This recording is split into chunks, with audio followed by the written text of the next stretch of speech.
দুপুরের বাংলাদেশে আমন্ত্রণ সবাইকে। শুরুতেই জানাবো শিরোনাম।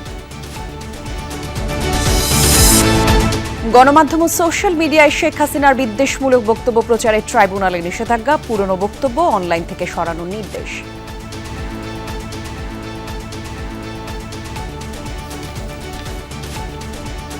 বক্তব্য যা ট্রাইব্যুনালের ইনভেস্টিগেশনকে হ্যাম্পার করে, এই দুই ধরনের বক্তব্যকে আমরা নিষেধ চেয়েছি।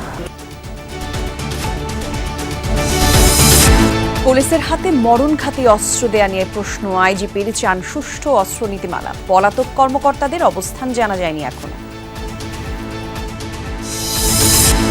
আইনজীবী সাইফুল হত্যা মামলার প্রধান আসামি চন্দন ভৈরব থেকে গ্রেফতার, শ্বশুর বাড়ি যাওয়ার সময়ে আটক করে পুলিশ, নেওয়া হচ্ছে চট্টগ্রামে। চন্দনকে আমরা গতকাল রাত্রে 12:15টার দিকে গোপন সংবাদের ভিত্তিতে রেলওয়ে স্টেশন থেকে গ্রেপ্তার করি। কূটনৈতিক শিষ্টাচার মানছে না ভারত, গুজব আর ধর্মের অপব্যাখ্যায় বিশৃঙ্খলা সৃষ্টির অপচেষ্টায় সাড়া দেয়নি সাধারণ মানুষ। সৌহার্দ্য রক্ষায় রাষ্ট্রকে উদ্যোগ নেওয়ার তাগিদ।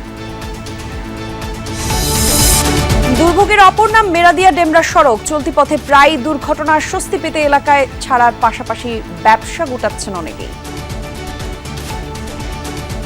ব্যবসা বাণিজ্যের অবস্থা তো বেহাল আর কি, এটা তো কল্পনার বাইরে। আল্লাহকে শাস্তি দিয়েছে, আল্লাহ তুমি দয়া করে ইউরোপ করছি আমি পর্যন্ত এই রাস্তাটা পার হইতে পারি। গুগল, ইউটিউব, ফেসবুক সহ টেক জায়ান্টদের বিনিয়োগ টানতে বিটিআরসির নতুন পরিকল্পনা। নিরবিচ্ছিন্ন ইন্টারনেট সেবা অঙ্গীকারে হচ্ছে টেকসই নীতিমালা। দেশে ফিরল যুব বিশ্বকাপে জায়গা নিশ্চিত করা হকি দল। ফেডারেশনের পক্ষ থেকে দেয়া হবে সংবর্ধনা।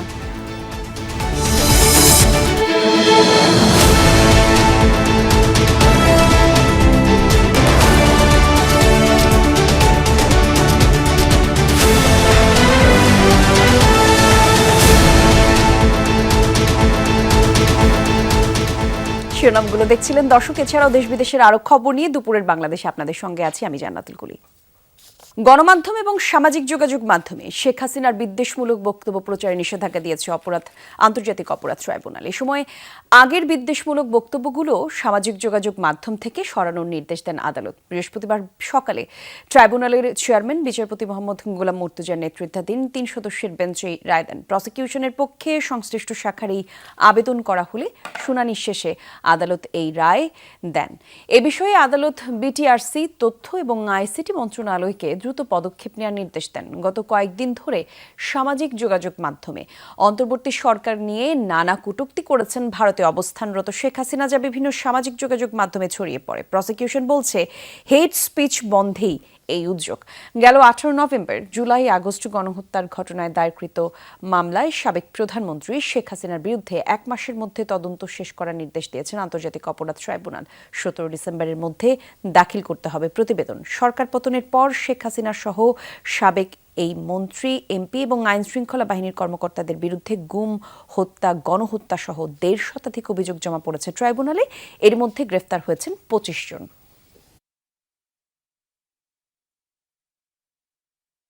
শুধু বিদ্বেষমূলক বক্তব্য এবং এমন বক্তব্য যা ট্রাইব্যুনালের ইনভেস্টিগেশনকে হ্যাম্পার করে, এই দুই ধরনের বক্তব্যকে আমরা নিষেধ চেয়েছি। ট্রাইব্যুনালকে বলে দিয়েছে যে ইমিডিয়েটলি এটাকে এক্সিকিউট করার জন্য। এর বাইরে যদি ওনার কোনো সাধারণ বক্তব্য থাকে সেগুলো প্রচার করতে কোনো বাধা থাকছে না। এই অর্ডারটা আমরা লিখিতভাবে ফেসবুক, টুইটার, ইউটিউব শো, যেগুলো ইন্টারন্যাশনাল সোশ্যাল মিডিয়া আছে, এখানে আমরা আমাদের ট্রাইব্যুনালের আদেশটা পৌঁছাবো। এ বিষয়ে আরো তথ্য জানাতে যুক্ত হচ্ছেন সহকর্মী আশিক মাহমুদ। আশিক, একটু জানাবেন ট্রাইব্যুনাল আদেশে আর কি বললেন, আমরা একটু বিস্তারিত জানতে চাই। ধন্যবাদ কলি।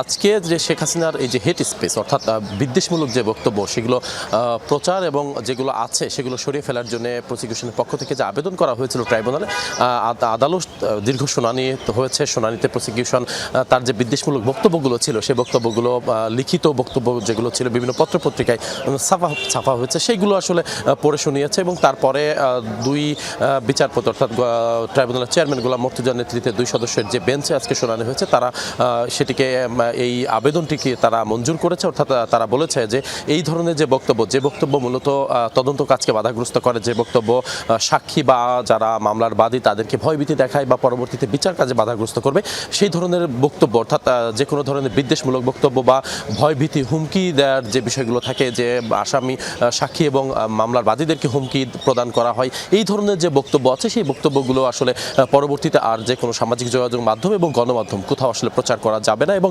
ইতিমধ্যে যে বক্তব্যগুলো প্রচারিত হয়েছে বিভিন্ন সামাজিক যোগাযোগ মাধ্যম, ফেসবুক, ইউটিউব, টুইটার, বিভিন্ন জায়গায় যেগুলো আছে সেগুলোকে বলা হয়েছে দ্রুততম সময়ের মধ্যে সরিয়ে নিতে বলা হয়েছে। এবং এই সরিয়ে নিতে বলার বিষয়ে বলা হয়েছে যে দ্রুততম সময়ের মধ্যে এই সরিয়ে নিতে সরকারের যে সংশ্লিষ্ট সংস্থাগুলো রয়েছে তাদেরকে আসলে নির্দেশ দেওয়া হয়েছে। এবং আদালত কিন্তু বলেছে যে কোনো ধরনের যদি কোনো রাজনৈতিক বক্তব্য থাকে, যে বক্তব্যগুলো আসলে বিদ্বেষমূলক না, অর্থাৎ যে বক্তব্যগুলো স্বাধীন মত প্রকাশের যে বক্তব্যগুলো থাকে সেগুলো আসলে প্রচার করা যাবে, সেগুলো নিয়ে কোনো এই বিষয়ে কোনো মন্তব্য আদালত করেনি। তবে বলেছে যে বক্তব্যগুলো মানে সমাজের বিভ্রান্তি সৃষ্টি করে, যে বক্তব্যগুলো সমাজের এই যে সাম্প্রদায়িক যে সম্প্রীতি আছে সেটিকে বিনষ্ট করে এবং যে কোনো ধরনের দাঙ্গা লাগাতে বাধ্য করে এবং মানুষকে ভয়ভীতি হুমকি ধামকি দেয়, সেই বক্তব্যগুলো মূলত আসলে সরিয়ে নিতে বলা হয়েছে। এবং সেই বক্তব্যগুলো পরবর্তীতে যেন প্রচার করা না হয়, সেই বক্তব্যগুলো পরবর্তীতে যেন কোনো জায়গায় প্রচারিত না হয়, গণমাধ্যমে প্রচারিত না হয়, সেই বিষয়গুলো আসলে সরকারকে দেখভাল করার জন্য বলা হয়েছে। এবং এই বিষয়ে প্রসিকিউশন আমাদেরকে জানিয়েছেন যে তারা এই বক্তব্যগুলো যেন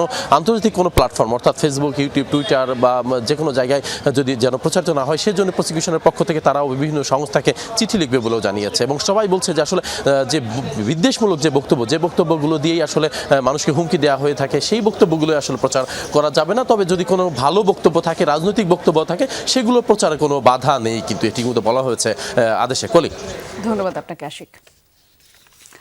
সাবেক এসবি প্রধান মনিরুল ইসলাম, ডিবি প্রধান হারুনুর রশিদ, ডিএমপি কমিশনার হাবিবুর রহমান সহ যেসব শীর্ষ পুলিশ কর্মকর্তা পলাতক রয়েছেন তাদের অবস্থান এখনো শনাক্ত করা যায়নি, এমনটাই জানিয়েছে পুলিশ মহাপরিদর্শক বাহারুল আলম। বলেন, অভিযুক্তরা দেশে পলাতক অবস্থায় থাকলে তাদের আইনের আওতায় আনা হবে। সকালে রাজধানীর পুলিশ হেডকোয়ার্টার্সে আয়োজিত সংবাদ সম্মেলনে তিনি জানান, মামলায় নাম থাকলেই পাইকারিভাবে কাউকে গ্রেফতার করা হবে না। জনগণের সাথে পুলিশকে বিনয়ী আচরণ করতে হবে। কেউ ইচ্ছাকৃতভাবে মিথ্যা মামলা করলে বাদীর বিরুদ্ধে ব্যবস্থা নেওয়া হবে বলেও হুঁশিয়ারি দেন আইজিপি।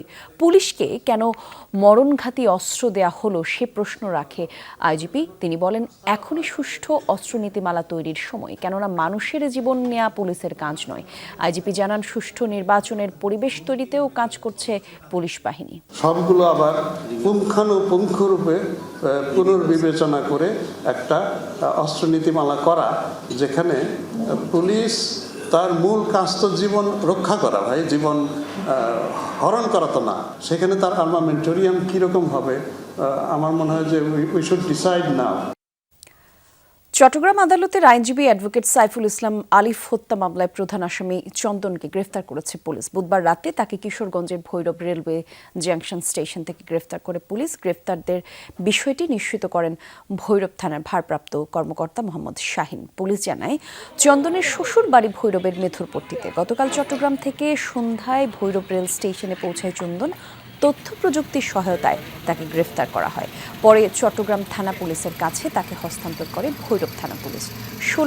26 নভেম্বর চট্টগ্রামে আইনজীবী সাইফুল ইসলাম আলিফকে হত্যা করা হয়। আর সেই ঘটনায় আলিফের বাবা কোতোয়ালি থানায় 31 জনের নাম উল্লেখ সহ অজ্ঞাত 10 থেকে সাইফুল ইসলাম আলিফ হত্যা মামলার প্রধান আসামি চন্দনকে আমরা গতকাল রাত্রে 12:15টার দিকে গোপন সংবাদের ভিত্তিতে রেলওয়ে স্টেশন থেকে গ্রেপ্তার করি। তাদের জিজ্ঞাসাবাদে জানা যায় যে সে তার শ্বশুরবাড়ি এখানে মেথরপট্টি, ভৈরবের মেথরপট্টিতে শ্বশুরবাড়ি যাওয়ার জন্য প্রস্তুতি নিচ্ছিল।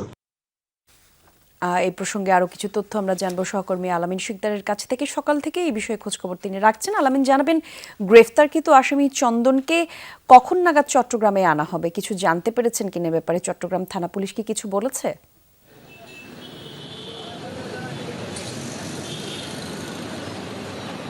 কলি, আমি চট্টগ্রামের যে থানাটিতে এই হত্যা মামলা রয়েছে এবং যে হত্যা মামলার প্রধান আসামি চন্দন গ্রেপ্তার হয়েছে সেই থানা এলাকার যে পুরো বিভাগের যিনি উপপুলিশ কমিশনার শাকিলা সুলতানা, তার সাথে আমি কথা বলেছি। তিনি আমাকে যে বিষয়টি নিশ্চিত করেছেন সেটা হচ্ছে যে তারা চট্টগ্রামের পথেই রয়েছে চন্দনকে নিয়ে এবং কড়া নিরাপত্তার মধ্যে তাকে নিয়ে আসা হচ্ছে। পাশাপাশি আর মাত্র কয়েক ঘন্টার মধ্যেই আমাকে জানানো হয়েছে যে 3টা থেকে 4টার মধ্যেই চট্টগ্রামের কোতোয়ালি থানায় নিয়ে আসা হবে চন্দনকে এবং তারা যাত্রাপথেই রয়েছে।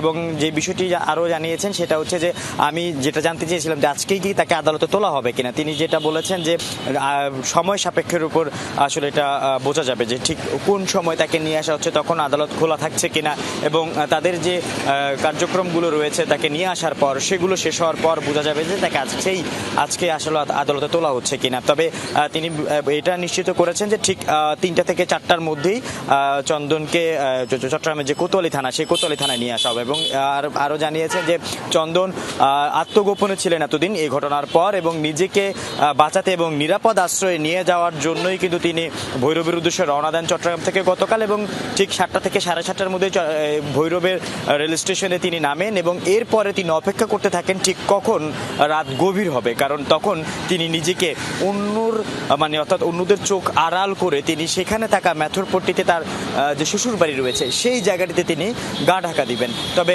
এই যে সময়টা দীর্ঘ সময়, যে সন্ধ্যা 7টা থেকে 7:30টার নামা এবং এরপর যে দীর্ঘ সময় তিনি অপেক্ষা করছিলেন, পায়চারি করছিলেন, সেই সময়টি পুলিশের নজরদারিতে আসে এবং এরপরে তাকে আটক করা হয় এবং এরপরে থানায় নিয়ে যাওয়ার পরে জানা যায় যে তিনি চট্টগ্রামের যে আইনজীবী সাইফুল ইসলাম আলিম সে হত্যাকাণ্ডের প্রধান আসামি।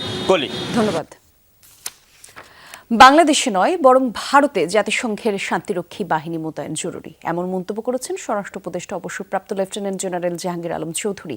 সকালে নারায়ণগঞ্জের রূপগঞ্জে আন্তর্জাতিক স্বেচ্ছাসেবক দিবস উপলক্ষে ফায়ার সার্ভিস এবং সিভিল ডিফেন্সের আয়োজিত অনুষ্ঠানে যোগ দেন উপদেষ্টা। বলেন, বাংলাদেশের সার্বভৌমত্বের উপর কোনো আঘাত আসলে দেশের সবাই ঐক্যবদ্ধ হয়ে তা প্রতিহত করবে। জাহাঙ্গীর আলম বলেন, ভারত একের পর এক দাঙ্গা হাঙ্গামা আর সংখ্যালঘু নির্যাতন চলছে, আর তাই তাদের দেশে শান্তিরক্ষী বাহিনী মোতায়েন জরুরি। উপদেষ্টা আরও বলেন, দেশটির মিডিয়া বাংলাদেশে অস্থিরতা তৈরি করতে অপপ্রচার চালিয়ে যাচ্ছে।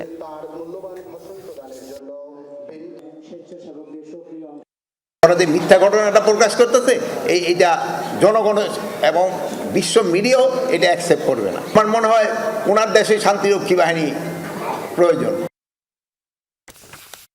প্রতিবেশী দেশের সাথে সম্পর্ক কূটনৈতিক শিষ্টাচার কিংবা সংকটকালে আচরণের সীমারেখা নির্ধারণ করে দেয়া আছে আন্তর্জাতিক আইনে।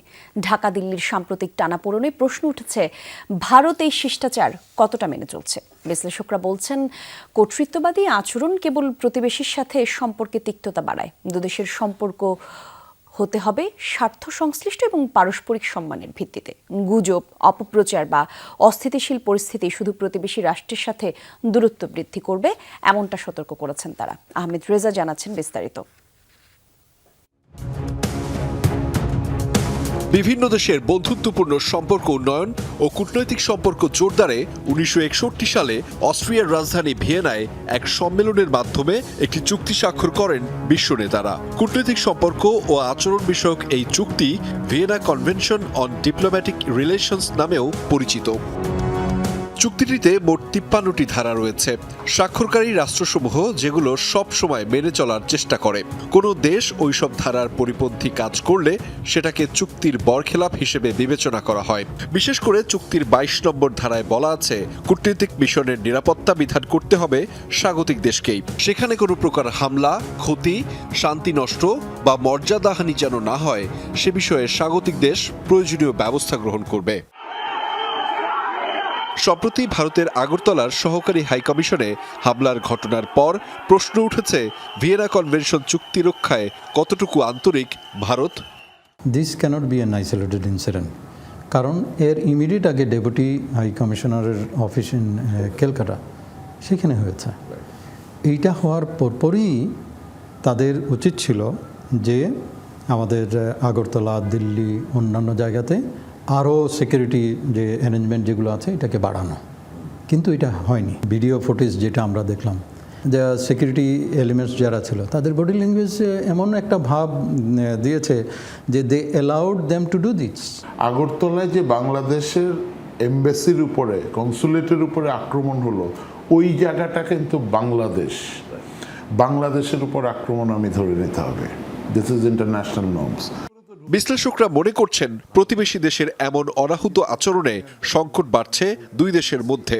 একই সাথে মনে করিয়ে দিলেন প্রতিবেশী রাষ্ট্র হিসেবে প্রত্যেকেরই আছে সমান দায়িত্ব। একটা দেশের সাথে প্রতিবেশী দেশের যে সম্পর্ক, সেই সম্পর্ক শুধুমাত্র সরকারের সাথে সরকারের হওয়া উচিত না, অথবা একটা পলিটিক্যাল দলের সাথে আরেকটা পলিটিক্যাল দলের হওয়া উচিত না। এইটা হওয়া উচিত মেনলি পিপল টু পিপল। দুইটা নেইবারের সাথে যে সম্পর্ক যেটা হবে, এইটা সম্পর্ক হওয়া উচিত মিউচুয়াল সাপোর্ট, মিউচুয়াল রেসপেক্ট, এবং যার যার দেশের ন্যাশনাল ইন্টারেস্টটাকে আপহেল্ড করা। তার সাথে হলো কালচারাল। ঢাকায় বাড়িধারায় গতকাল যে ইন্ডিয়ান এমবাসির উপরে একটা প্রতিবাদ হলো, ওখানে কিন্তু আমরা সরকার এবং রাষ্ট্র, সেনাবাহিনী এবং এপিসি দিয়ে প্রোটেক্ট করেছি। এই যে দুইটা জায়গার মধ্যে ডিফারেন্স, ভারতের প্রতিবেশীর কি দায়িত্ব আর বাংলাদেশের কি দায়িত্ব পালন করেছে। সামাজিক যোগাযোগ মাধ্যমে অপপ্রচার কিংবা অপতথ্য না ছড়িয়ে বস্তুনিষ্ঠ তথ্য উপস্থাপনে নজর দিতে মতামত বিশ্লেষকদের। আহমেদ রেজা, যমুনা নিউজ, ঢাকা।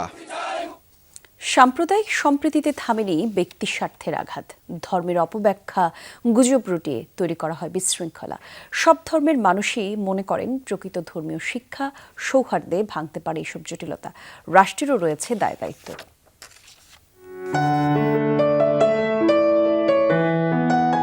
এটাই চিরায়ত বাংলাদেশ, সাম্প্রদায়িক সম্প্রীতির বাংলাদেশ, নানা ধর্মের বর্ণের মানুষের এক বাংলাদেশ। দেশভাগ, ভাষা আন্দোলন থেকে মুক্তিযুদ্ধ, নানা ইতিহাস, ঘটনা প্রবাহ। লাল সবুজের এই দেশে ভিন্ন ভিন্ন জাতিসত্তার বসবাস, উৎসব আনন্দ যেখানে এক। তবে ব্যক্তি স্বার্থের আঘাত থামেনি এখনো। কিছু অপ্রীতিকর ঘটনা ঘটছে, পূর্বেও ঘটেছে, এর আগে অনেক আগেও ঘটেছে, ছোটবেলাও দেখেছি, আমাদের বাপদাদাদের মুখেও শুনেছি।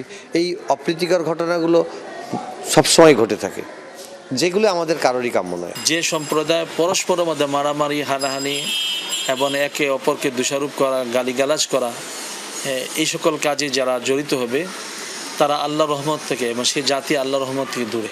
আপনি সুখী না হলে আমি সুখী হয়ে কোনো লাভ হবে না, আর আমাকে সুখী না করে আপনি সুখী হতে পেরেছেন এমন কোনো নজির নেই। সব ধর্মের শিক্ষা, শান্তি সহাবস্থান। তবে অনেক সময় ধর্মের অপব্যাখ্যায় বাড়ে জটিলতা, ছড়ানো হয় গুজব, দেখা দেয় বিশৃঙ্খলা। সেখানে প্রকৃত ধর্মীয় চর্চা, মানবতা, সৌহার্দ্যের হাত বাড়িয়ে দিতে হবে মনে করেন সব ধর্মের মানুষ। পারস্পরিক ধর্মের প্রতি শ্রদ্ধা, একে অন্যকে সম্মান করা, সেই বিষয়টা আমাদের গুরুত্বপূর্ণ। আর একই সঙ্গে আমাদের বিভিন্ন ধর্মীয় উৎসবগুলি আছে, এই উৎসবে একে অন্যের পাশে থাকা, উৎসবগুলি একত্রে আনন্দের সঙ্গে পালন করা এবং বাঙালি জাতির যে চেতনা সেটাকে ধরে রাখা। শত্রুতার দ্বারা শত্রুতাকে জয় করা যায় না, মিত্রতার দ্বারাই শত্রুতাকে জয় করতে হয়। আন্তরিকতার মতো আন্তরিকতা যদি থাকে, আপনাকে আমি বিপদে ঠেলে দিতে পারি না, আপনিও আমাকে বিপদে ঠেলে দিতে পারেন না। গুজব বন্ধে রাষ্ট্রের রয়েছে দায়িত্ব। পাশে দাঁড়াতে হবে আক্রান্তদের, বাড়িয়ে দিতে হবে সহযোগিতার হাত। সরকারকে দু চোখকে খোলা রাখতে হবে, এক চোখ বন্ধ করে একজনকে বেশি ভালোবেসে দেখানোটা ঠিক হবে না। আর সবথেকে বড় যে জিনিসটি করতে হবে, যে সরকারকে সতর্ক থাকতে হবে এবং দৃঢ় থাকতে হবে। নিজের স্বার্থকে জলাঞ্জলি দিয়ে দেশের স্বার্থ, জাতির স্বার্থ, অন্য স্বার্থকে আমরা যদি অগ্রাধিকার দিই, তাহলে অনেকটা আমাদের এই শৃঙ্খলার মধ্যে চলে আসবে। বিশ্বের মধ্যে আমরা খুব ছোট একটা দেশ এবং এখানে অনেক ধর্মের মানুষ আমরা রয়েছি এবং ধর্মীয় চেতনা, ধর্মীয় অনুশীলন অনেক দেশের চেয়ে এখন অনেক শক্তিশালী মনে করি আমি। তাহলে এই পজিটিভ দিকগুলিকে আমাদের আরও সুন্দর করে ব্যবহার করতে হবে। আর এসব জটিলতা কাটাতে পারলেই লাল সবুজের বাংলা হবে আরও সুন্দর, বাড়বে সম্প্রীতির বন্ধন। ওবায়দুর রহমান, যমুনা নিউজ। বহু আলোচনা এবং গুজবের পর ডিসেম্বরের থেকে শুরু হয়েছে সেন্ট মার্টিনে পর্যটকদের যাতায়াত। ভ্রমণ পিপাসু মানুষের সাথে আমাদের সহকর্মী আরিফুর রহমান সবুজও যাচ্ছেন সেন্ট মার্টিন। তার কাছ থেকে জানবো সেখানকার তথ্য। সবুজ, যেমনটা বলছিলাম, অনেকদিন পর সেন্ট মার্টিনে যেতে পারছেন পর্যটকরা। কিভাবে তারা যাচ্ছেন, ভিড় কেমন দেখছেন, কোনো রকম কোনো অসুবিধা হচ্ছে কিনা একটু আমাদের যদি জানাতেন।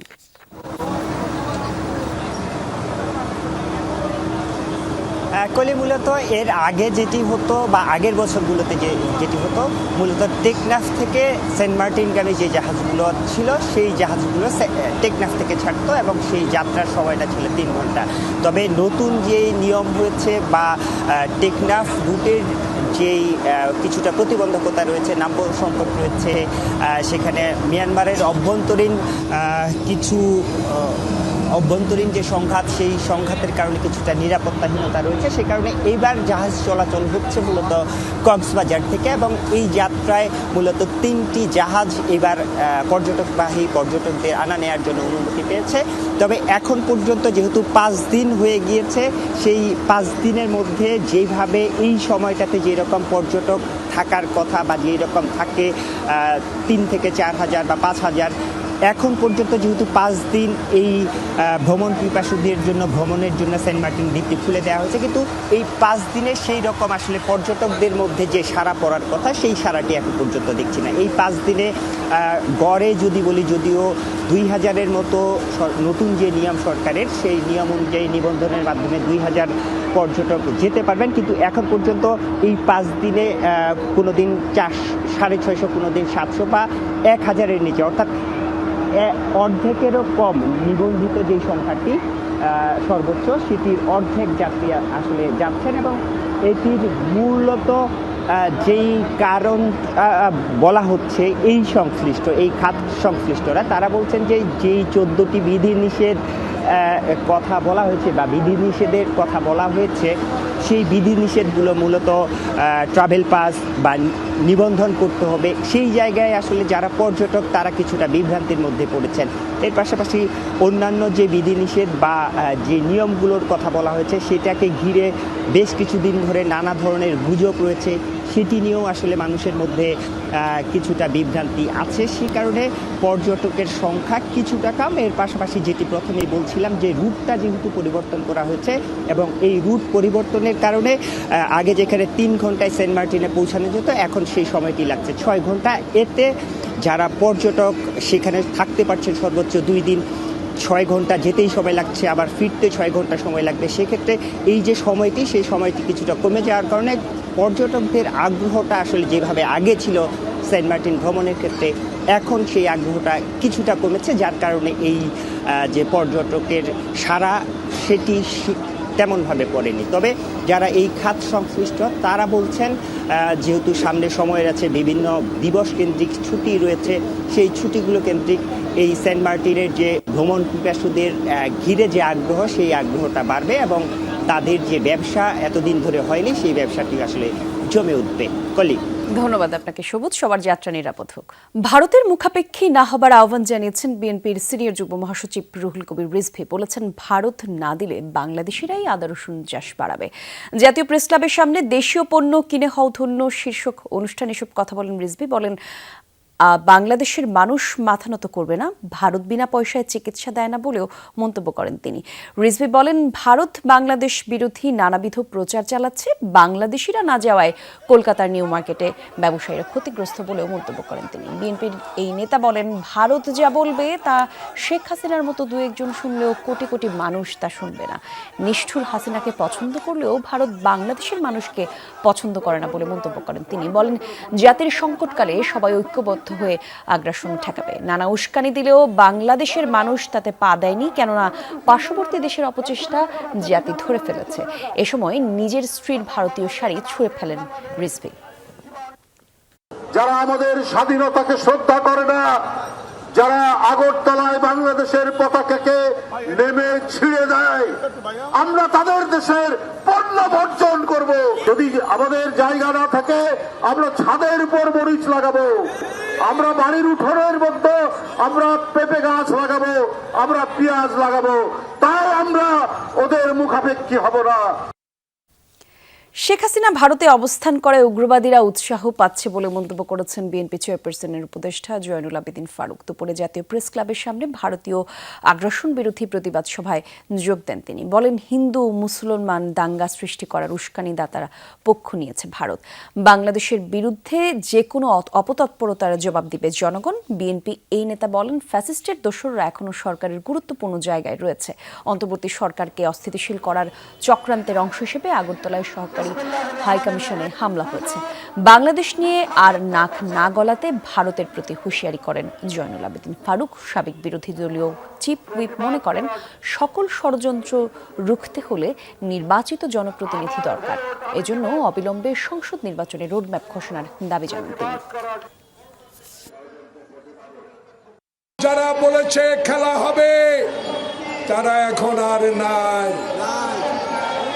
যারা বলেছে তারা আমরা পলাই না, কিন্তু তারা সুটকেস নিয়ে পালাইয়া গেছে।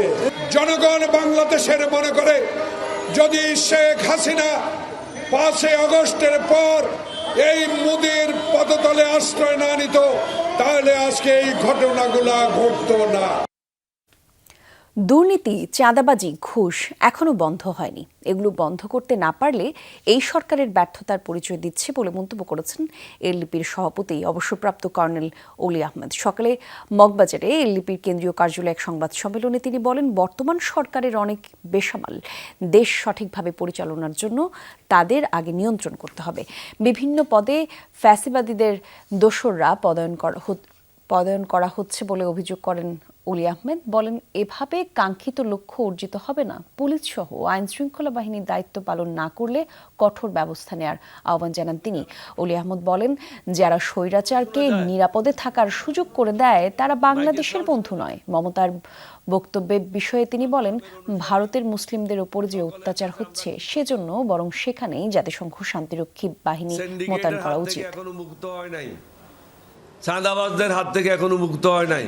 এই চাঁদাবাজিতে শুধু রাজনৈতিক দলের সদস্যরা না, পুলিশের সদস্যরা এটার সাথে জড়িত। প্রধান উপদেষ্টা মহোদয়ের উপর উচিত হবে আপনি দিক নির্দেশনা দেন প্রত্যেকটা ওসিকে। আপনার এলাকায় যদি কোনো অন্যায় কাজ সংগঠিত হয় তাহলে আপনাকে এটার জন্য দায়িত্ব নিতে হবে। অনুসন্ধানী সাংবাদিকতায় সাংবাদিকদের আগ্রহ আগের চেয়ে বেড়েছে বলে জানিয়েছেন টিআইবি নির্বাহী পরিচালক ডক্টর ইফতেখারুজ্জামান। সকালে বঙ্গবন্ধু আন্তর্জাতিক সম্মেলন কেন্দ্রে অনুসন্ধানী সাংবাদিকদের পুরস্কার বিতরণ অনুষ্ঠানে এসব কথা বলেন তিনি। উদ্বোধনী আয়োজনে ডক্টর ইফতেখার বলেন, সাংবাদিকদের অনুসন্ধান করা প্রতিবেদনগুলো নীতি নির্ধারণী পর্যায়ে ফলপ্রসূ ভূমিকা রাখছে। ট্রান্সপারেন্সি ইন্টারন্যাশনাল বাংলাদেশে পুরস্কার প্রদান 25 বছর পূর্তি পালন করেছে। আর নির্বাহী পরিচালক আরও জানান, 26 বছরে 1440 কোটি প্রতিবেদন জমা হয়েছে টিআইবিতে, যার মধ্যে পুরস্কার পেয়েছে 90টি প্রতিবেদন। ডক্টর ইফতেখার বলেন, অনুসন্ধানী সাংবাদিকতাকে উৎসাহিত করতে নানামুখী কার্যক্রম চালিয়ে যাচ্ছে টিআইবি। আগের তুলনায় আমরা যদি ফিরে তাকাই, অবশ্যই খুব আমি বলবো যে সাহসের সাথে এবং কনফিডেন্সের সাথে আমরা বলতে পারি যে আমরা এগিয়েছি। আমাদের বাংলাদেশে অনুসন্ধানী সাংবাদিকতার দক্ষতা বেড়েছে, আগের তুলনায় আগ্রহ বেড়েছে এবং তার গ্রহণযোগ্যতা বেড়েছে, যার মাধ্যমে অনেক ক্ষেত্রে ইতিবাচক পরিবর্তন হয়েছে। দুর্ভোগের অপর নাম মেরাদিয়া ডেমরা সড়ক। চলতি পথে হাজারো গর্ত, ভয়াবহ ধুলো কিংবা দুর্ঘটনা সবকিছুই এই সড়কের দৈনন্দিন চিত্র। দুর্ভোগ থেকে বাঁচতে কেউ এলাকা ছেড়েছেন, কেউ আবার গুটিয়ে নিচ্ছেন নিজের ব্যবসা বাণিজ্য। যারা থেকে গেছেন তারা হয়ে পড়েছেন অসুস্থ। রাকিবুল ইসলামের ক্যামেরায় এমন সড়কের আরো খবর জানাচ্ছেন সহকর্মী ভাস্কর ভাদুরী। ভর দুপুরেও ধুলোর কারণে সূর্যের দেখা পাওয়া ভার। পরিস্থিতি এমনই যে শুধুমাত্র ধুলোর জন্যই সড়কে ঘটছে বিভিন্ন দুর্ঘটনা। ধীর গতিতে চালাতে হয় যানবাহন, শিশু থেকে বয়স্ক প্রাণ ভরে নিঃশ্বাস নিতে পারছেন না কেউ। দেখছেন মেরাদিয়া ডেমরা সড়কের পরিস্থিতি। মেরাদিয়া বাজার পার হয়ে কিছু দূর এগুলেই চোখে পড়বে এমন বেহাল সড়ক। এই সড়ককে এখন আর পিচ ঢালা পথ বলা যায় না। পিচ উঠে সড়কের অনেকটা জুড়েই কেবল ইটের সোলিং। গাড়ি চলাচলই তো বন্ধ হয়ে গেছে, আর যে একবার ঢুকে একটা ঢুকে না। এমন ধুলা, মানে আশেপাশে বাসা বাড়ি থাকার কোনো পরিবেশ নাই। আধা কাজ করে থুয়ে গেছে, কারণ এখানে যে বালুগুলো ফেলে সেটা তো মানুষের অনেক ভোগান্তি হচ্ছে। যানজট লাগলে তো কোনো কথাই নাই, 2-2.5 ঘন্টা 3 ঘন্টা চলে যায়। এই যে মেরা দিয়া বাজারে যখন বাজার বসে তখন একটা পুরা রিপিট। উত্তরা থেকে চিটাগাংগামী ভারী যানবাহনগুলোকে প্রতিনিয়তই ব্যবহার করতে হয় এই সড়ক। পাশাপাশি রয়েছে ছোট যানবাহন। বেহাল সড়কের কারণে দুর্ঘটনা আর যানজট এই সড়কের প্রতিদিনের চিত্র। মানে একদম বেসামাল, মানে একেবারে বেসামাল। মনে করেন দুর্ঘটনার শিকার হচ্ছে, এই যেমন আজকের হুন্ডা একটা অ্যাক্সিডেন্ট হয়েছে। যারা ধরেন 9 মাস বাঁচার কথা, এই জায়গায় ধরেন 3 মাসের ভিতরে মানুষ মারা যেতে পারে, ঠিক আছে। ব্যবসা বাণিজ্যের অবস্থা তো বেহাল আর কি, এটা তো কল্পনার বাইরে। আল্লাহর কাছে আশ্রয় নিয়েছে, আল্লাহ তুমি দয়া করে ধর ইউনুস করছি আমি পর্যন্ত এই রাস্তাটা পার হইতে পারি এমন অবস্থা। রাস্তার উন্নয়ন কাজের জন্য সড়কের কিছু অংশে বালু ফেলেছে সড়ক ও জনপদ বিভাগ। এমন অপরিকল্পিত পদক্ষেপে পুরো এলাকা পরিণত হয়েছে ধুলোর রাজ্যে। দুর্ভোগ মাথায় নিয়েই প্রতিদিন বনশ্রী থেকে মেরাদিয়াগামী এই সড়কে যাতায়াত করছেন লক্ষাধিক মানুষ। শুধুমাত্র ধুলোবালি কিংবা রাস্তা ভাঙাচোরা নয়, এই সড়কে প্রতিদিনই ঘটছে নানান ধরনের দুর্ঘটনা, যার ফলে এলাকাবাসীর কাছে তাদের প্রতিদিনের ব্যবহারের এই সড়কটি এখন এক মূর্তিমান আতঙ্কের নাম। মেরাদিয়া বাজার থেকে ডেমরা পর্যন্ত এই সড়কটি দেখভালের দায়িত্ব সড়ক ও জনপদ বিভাগের। দায়িত্বপ্রাপ্তরা জানান, দুর্ভোগ বিবেচনায় প্রাথমিকভাবে কাজ শুরু করেছেন তারা। আগামী 1 মাসের মাঝেই সড়কের পরিস্থিতির উন্নতি হবে বলেও জানানো হয় সড়ক ও জনপদ বিভাগের পক্ষ থেকে। Bhaskar Bhaduri, Jamuna news, Dhaka. Google, YouTube, Facebook সহ বিভিন্ন বৈশ্বিক প্রযুক্তি প্রতিষ্ঠানে বিনিয়োগ টানতে নতুন পরিকল্পনা করছে নিয়ন্ত্রক সংস্থা বিটিআরসি। গ্রহণ করা হচ্ছে টেকসই নীতিমালা। গুরুত্ব পাচ্ছে নিয়ন্ত্রণমূলক আইন বাতিল এবং সংস্কারের বিষয়ে অঙ্গীকার নিরবিচ্ছিন্ন ইন্টারনেট সেবা প্রদানের। 5 আগস্টের পট পরিবর্তনের পর দেশের টেলিযোগাযোগ খাতে গতি আনতে চায় নিয়ন্ত্রক সংস্থা। এ খাতে বিদেশি বিনিয়োগকারীদের আনতে নেওয়া হচ্ছে উদ্যোগ। গুগল, ফেসবুক সহ বৈশ্বিক টেক জায়ান্টদের বাংলাদেশে আনতে নতুন কর্মপন্থা তৈরি করছে বিটিআরসি। বিনিয়োগ বান্ধব নীতি কাঠামো তৈরির পাশাপাশি বিগত সরকারের বিভিন্ন নিপীড়নমূলক আইন সংস্কার করা হচ্ছে। চেষ্টা অলরেডি শুরু করেছি আমরা। যখনই চেষ্টা করছি তখনই বারবার করে ইনভেস্টমেন্টের সিকিউরিটির কথাটা উঠে আসছে, যে ওনারা কি সিকিউরভাবে নিশ্চিন্তে ইনভেস্ট করতে পারছেন কিনা। তার মানে উঠে আসতেছেন তো আবার রেগুলেশনের জায়গায়। সো সেই জায়গাটায় যতক্ষণ পর্যন্ত আমরা হাত না দিচ্ছি ততক্ষণ পর্যন্ত যে কাজগুলি আমরা করবো এগুলি কেমোথেরাপি হবে। বিতর্কিত সাইবার আইন সংস্কারের নীতিগত সিদ্ধান্ত নিয়েছে অন্তর্বর্তী সরকার। বিশ্লেষকদের অভিমত, এ ধরনের আইন গুগল, ফেসবুকের এদেশে বিনিয়োগের জন্য চ্যালেঞ্জ হয়ে দাঁড়িয়েছে। সাইবার আইনের যে ধারাগুলো আছে সেগুলোর কথাগুলো নিয়ে তাদের আপত্তি আছে। সেদিকে যদি বিটিআরসি একটু ফোকাস করে, সেগুলোকে যদি তাদের জন্যে তারা যখন মনে করবে যে হ্যাঁ বাংলাদেশের যে আইনগুলো এবং বাংলাদেশের যে রেগুলেশনগুলো সেগুলো তাদের ব্যবসার জন্যে নিরাপদ, তখন তারা আসলে বাংলাদেশে আসবে। ইন্টারনেটের উপর নিয়ন্ত্রণ আরোপের জন্য বিগত সরকার গুগল, ফেসবুক, ইউটিউব সহ বিভিন্ন প্রতিষ্ঠানের ক্যাশ সার্ভার কেন্দ্রীভূত করে। এই পদক্ষেপ এসব প্রতিষ্ঠানের বিনিয়োগ সম্ভাবনার উপর বিরূপ প্রভাব ফেলে বলে মনে করেন এই প্রযুক্তিবিদ। বিভিন্ন সময় বিভিন্ন ধরনের পদক্ষেপ নেওয়া হয়েছে যেটা তাদেরকে আসলে এখানে আসার ক্ষেত্রে একটা বাধা হিসেবে তারা দেখছে।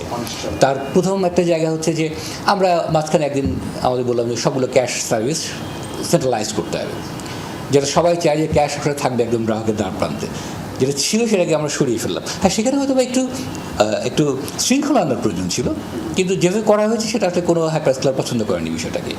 ক্যাশ সার্ভার বিকেন্দ্রীকরণের পাশাপাশি গুগল, ফেসবুক, অ্যামাজনের মতো প্রতিষ্ঠানগুলোর ডাটা সেন্টার এদেশে স্থাপনের জন্য সহায়ক নীতি কাঠামো তৈরির পথে হাঁটছে বিটিআরসি। সেন্ট্রালাইজ যে কারণেই করা হোক না কেন, এটা আমরা আবার রিভিউ করা শুরু করেছি। এমনকি আমরা এই গত সপ্তাহে গুগলের সাথে কথাও বলেছি, ওনারাও বলেছেন যে যথেষ্ট ক্যাশ সার্ভার ওনাদের নাই এখনও। ওনারা বলছেন ডিসেম্বরের মধ্যে আরও প্রচুর ক্যাশ সার্ভার পাঠাবেন। এরকম বাকিদের সাথেও আমরা কথা বলছি। But again this is a matter of study. এটা আমরা স্টাডিটা মাত্র শুরু করেছি। প্রযুক্তি প্রতিষ্ঠানগুলোর বিনিয়োগ আকর্ষণ করতে সাবমেরিন কেবল এবং আইটিসি অপারেটরদের ব্যান্ডউইথ সক্ষমতা আরও বৃদ্ধির পরামর্শ দিচ্ছেন প্রযুক্তিবিদরা। মাসুদুজ্জামান রবিন, যমুনা নিউজ, ঢাকা। যুব বিশ্বকাপে জায়গা নিশ্চিত করে আজ সকালে দেশে ফিরেছে বাংলাদেশ দল। সকাল 10:20 ল্যান্ড করে তাদের বহনকারী ফ্লাইট অনূর্ধ্ব-19 এশিয়া কাপে বেশ ভালো পারফর্ম করেছে বাংলাদেশ দল। থাইল্যান্ড, চীনের মতো দেশগুলোকে হারিয়ে পঞ্চম হয়েছে বাংলাদেশের যুবারা। আর এই সাফল্যে বিশ্বকাপে জায়গা করে নিয়েছে দল। ওমান থেকে সেই টুর্নামেন্ট খেলে সকালেই দেশে ফিরেছে খেলোয়াড়রা। বিশ্বকাপে কোয়ালিফাই করায় ফেডারেশনের পক্ষ থেকে তাদের সংবর্ধনা দেওয়া হবে। দলের সাথে দেখা করবেন ফেডারেশন সভাপতি এবং বিমান বাহিনী প্রধান। একের পর এক যুদ্ধে বিশ্বজুড়ে উত্তেজনা যখন তুঙ্গে, তখন প্রতিরক্ষা খাতে ব্যয় বাড়ানোর প্রতিযোগিতায় নেমেছে ইউরোপ। ইউক্রেনের যুদ্ধের মধ্যেই রেকর্ড সামরিক ব্যয়ের অনুমোদন দিল রুশ প্রেসিডেন্ট ভ্লাদিমির পুতিন। আগামী বছর দেশটির মোট বাজেটের 1/3 ব্যয় করবে অস্ত্র গোলাবারুদের পেছনে। লাফিয়ে লাফিয়ে প্রতিরক্ষায় খরচ বাড়াচ্ছে ইউরোপের অন্য দেশগুলো। নেটোভুক্ত দেশগুলোকে সামরিক ব্যয় বাড়ানোর তাগিদ দিয়েছে জোটের মহাসচিবও। সামরিক শক্তিতে বিশ্বের অন্যতম শীর্ষ দেশ রাশিয়া ইউক্রেন যুদ্ধের জেরে বিপুল অস্ত্র গোলাবারুদ খরচ করলেও পারমাণবিক শক্তিধর দেশটির সক্ষমতা কমেনি এতটুকু। এবার প্রতিরক্ষা খাতে ব্যয় আরও বাড়ানোর উদ্যোগ নিয়েছে মস্কো।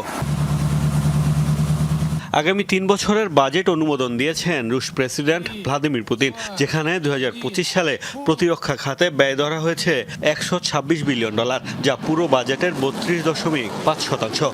গত বছরের তুলনায় বেড়েছে প্রায় $28 বিলিয়ন, অর্থাৎ 25%। পুতিন যখন অস্ত্র গোলাবারুদের পেছনে খরচ বাড়িয়ে চলেছেন, রাশিয়ার ভয়ে নিজেদের প্রতিরক্ষা ব্যবস্থাও শক্তিশালী করতে চাইছে ইউরোপের অন্য দেশগুলো।